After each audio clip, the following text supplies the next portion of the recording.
ใช่ตับบ่ ตอนน้อยพูดเป็นเซล อุ้ย เอาใหญ่ๆแซ่บบ่ แซ่บสุดยอด ใช่อุ้ย สุดยอดดิ ซาจุ กินแบบแซ่บๆเบิ่ง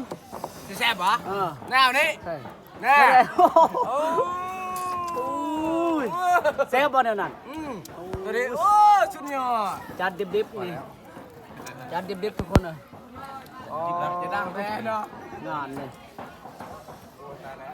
เอาเลี้ยงเฮามื้อนี้ เปิดโทรศัพท์เห็นแล้วมือนี่ อันนี้นี่ไอ้กล้องอันนี้กิน ไม่ต้องมาเฮโร่ขยันเลยก่อน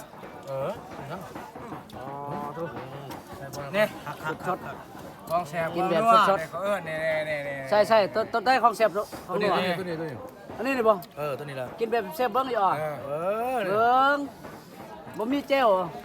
มาใส่แก้วก็ได้ บ่ใส่แจ่วอ่ะ รถหล่น โอ้ย โอ้ยเนาะ โอ้ยแต่ยากอ๋อโธ่